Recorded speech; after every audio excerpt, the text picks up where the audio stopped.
कि यार ये ऐसा कर रहा है तो ये सही है शायद। आप ये देखो आपको क्या सही लग रहा है, वो आपके लिए बढ़िया है और आप उसमें ग्रो करोगे। अगर आप दूसरे के हिसाब से चलोगे कि यार ये कर रहा है, बहुत सारे लोग यही तो गड़बड़ कर देते हैं कि मेरा दोस्त ये बिजनेस कर रहा है, शायद ये अच्छा है, शायद वो अच्छा है। जैसे अभी मैं आपको एक और चीज़ बताऊँ, लोग कंटेंट बनाते हैं। अब कई लोग ऐसे हैं जो कंटेंट वो बना रहे हैं जिनमें उनका इंटरेस्ट है, और कई लोग वो हैं जो कंटेंट वो बना रहे हैं जो ज़्यादा चल रहा है अभी। अब मान लो कि आपने कोई ऐसा कंटेंट बनाया कि जो अभी ज़्यादा चल रहा है, मतलब फ़नी वाला, ठीक है, लोग अभी फ़नी वाला, लोगों को हंसाने वाला, आपने कहा ये सही चल रहा है, चलो ये बना लेती हूँ। अब आपका उसमें इंटरेस्ट है ही नहीं बिल्कुल, कितने वीडियो बनाओगे आप? भाई ज़्यादा से ज़्यादा 5 वीडियो बना दोगे, फिर क्या करोगे? और अगर आपका इंटरेस्ट, जैसे हमारा इंटरेस्ट है लॉ ऑफ अट्रैक्शन में, तो इसमें क्या है ना, हम नई नई चीज़ें निकालते रहेंगे और इंटरेस्ट बढ़ाते रहेंगे और चीज़ें चलेगी। तो बात वही है कि सबका अपना अपना होता है, आपको किसी से कंपेयर नहीं करना चाहिए, क्योंकि आपकी अपनी डेस्टिनी है। लोग ऐसे भी कंपेयर करते हैं, यार ये मेरे से कम पढ़ा लिखा है, इसको बढ़िया सैलरी मिल रही है, बड़ी कंपनी में जॉब कर रहा है, मेरे को तो इतना आता है। यहाँ पे मैं आपको एक सीरियसली एक चीज़ बताऊँ, शायद आप भी हंसोगे, कि जहाँ पे जिस गोले पे हम रह रहे हैं वहाँ आना जाना मैटर ही नहीं करता है, मैटर करता है आपका नसीब, आपका प्रारब्ध। इसीलिए आपने देखा होगा कि कई लोग ऐसे हैं जो हमसे कम पढ़े लिखे हैं या फिर हमसे ज़्यादा पढ़े लिखे हैं, है ना। जैसे कोई कम पढ़ा लिखा है, वो बढ़िया कमा रहा है, और हम उससे कम कहें इसको तुम, ये तो मेरे आगे कुछ नहीं लगता है यार। वो उसका नसीब है, उसने वैसे कर्म बनाए हैं।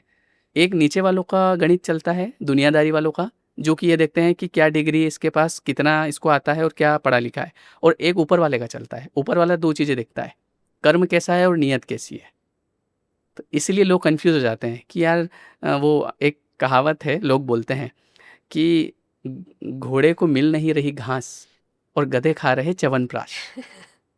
अब लोग इसको कैसे बोलते हैं पता है? लोग इसको यूँ बोलते हैं कि देखो यार ये इतना टैलेंटेड बंदा है, इतने बड़े कॉलेज में पढ़ा, इसने, इसके पास इतनी डिग्रीज़ हैं, ओह इसको जॉब नहीं मिल रही, और ये देख लो, ये गाँव से आया है, इसको आता-जाता कुछ नहीं है और ये बढ़िया काम कर रहा है यार। तो देख लो यार, गधे खा रहे हैं च्यवनप्राश। वो गधा नहीं है। ईश्वर जो देखता है, वो देखता है कर्म नियत, और आपने क्या काम किया है और आपकी क्या इंटेंशन है। इंटेंशन देखता है, भावना कैसी है। आप जी। जब किसी काम को कर रहे हो तो उस समय आपकी जो भावना है अंदर से वो कैसी है। जैसे आप भले अपने परिवार के लिए कर रहे हो, तो परिवार के लिए कर रहे हो तो उस समय आपकी भावना कैसी है, देने की है या केवल स्वार्थ की है। मैंने एक बुक पढ़ी थी, उसमें एक बात लिखी थी कि स्वार्थ के रहते हुए आप अपने आप को आगे नहीं बढ़ा सकते जब तक आप छोड़ोगे नहीं। एक गाना अगर आपने सुना हो कि मधुबन खुशबू देता है, सुना है? नहीं सुना? सुना के बताऊं? हाँ जी प्लीज।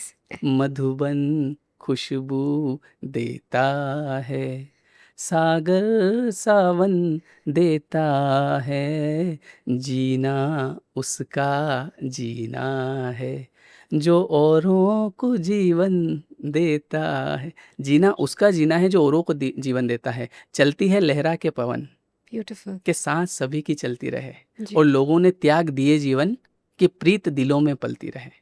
मतलब आप ये देखो कि ये हवा चल रही है, सांस चल रही है, सब लोग ले रहे हैं बढ़िया, कोई ग्रेटिट्यूड नहीं कर रहा है इसके लिए। लोग कर रहे हैं कंप्लेनर है, हमारी लाइफ में तो ये प्रॉब्लम है, ये नहीं देख रहे हमको पानी मिल रहा है, हमको सांस मिल रही है, सब कुछ मिल रहा है। लेकिन आप आज जैसे सूर्य भगवान हैं, रोज़ सुबह टाइम पे आ जाते हैं।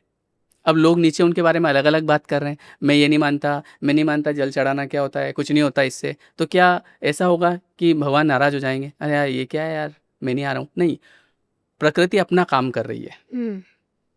तो इंसान प्रकृति से जुड़ा हुआ है, हम 5 तत्व से मिलके बने हैं। तो अब इंसान के साथ कैसा हो गया ना कि उसको मैं अहम आ जाता है, मैं क्यों करूँ इसके लिए, इसने क्या किया मेरे लिए भैया। मैंने तो ये किया था, उसने हाँ तो बोला भी नहीं, थैंक यू भी नहीं बोला। हाँ मैंने तो 10 चीज़ें करती हैं हाँ और इसने तो मेरे को मुड़ के थैंक यू भी नहीं बोला, फ़ोन भी नहीं उठाया, हाँ। ये भी नहीं किया। जबकि एंड आपको ये देखना पड़ेगा कि आप प्रकृति से जुड़े हैं। अब प्रकृति कैसे काम करती है, जो आम का पेड़ है उस पे जो आम लगते हैं वो पेड़ नहीं खाता है, उसको लोग खाते हैं। चाहे पत्थर मार रहे हैं, अगले साल फिर आम आ जाएंगे। अब हमारा भी कुछ ऐसा ही है, हम लोग जितना खुद के लिए करेंगे, स्वार्थ के लिए करेंगे, उतना हम पीछे रहेंगे। और जितना हम लोगों के लिए करेंगे कि ठीक है यार, आज जैसे मान लो हम ये बात कर रहे हैं, इसमें अगर मेरे मन की भावना ये है कि यार मुझे इससे क्या मिलेगा आगे, मैं आज दिव्या जी के पास जा रहा हूँ तो मुझे मिलेगा क्या, अगर मैं ये सोचूंगा तो कुछ नहीं मिलेगा। और मैं ये सोचूंगा कि यार आज मैं वहाँ जा रहा हूँ, कुछ बातें होगी, लोग सुनेंगे। मान लो 1 लाख लोगों ने देखा, उसमें से अगर 10 लोगों ने कोई बात मान ली और अगर उनकी लाइफ में चेंज आ गया, तो चलो भगवान ने जिस काम के लिए अपने को भेजा वो हो गया। जी। कई लोग अपने मन में एक चीज़ रखते हैं कि यार मुझे सेवा करना है, मतलब लोगों के मन में ये भाव होता है, मैंने देखा है कि सर जब मेरे पास पैसा आ जाएगा ना तो मेरी ऐसी इच्छा है सर कि मैं सेवा करूं। तो ये भाव क्यों होता है लोगों के मन में कि मुझे सेवा करना है, तो सेवा से ही मेवा मिलता है। तो ऊपर वाला देखता है कि इस व्यक्ति ने कितनी सेवा करी और इसकी नीयत कैसी थी, उस हिसाब से उसको देता है। श्याम जी, इसमें ना आपने बहुत सारी बातें बताई हैं जो आई रियली लाइक्ड, एंड इसमें I think one of the things that I am really taking back is कि सूरज अपने टाइम पे आ जाता है। हाँ। वो पूछता नहीं है, वो इट डज़न्ट मैटर कि लोग क्या बोल रहे हैं, हाँ, वो और लोग बोल रहे हैं। बोल रहे हैं, अप्रिशिएट कर रहे हैं, बोल रहे हैं कि इससे मैं टैन हो रही हूँ या कुछ भी हो रहा है, like the sun will do that job. So आपको जो करना है वो करना है।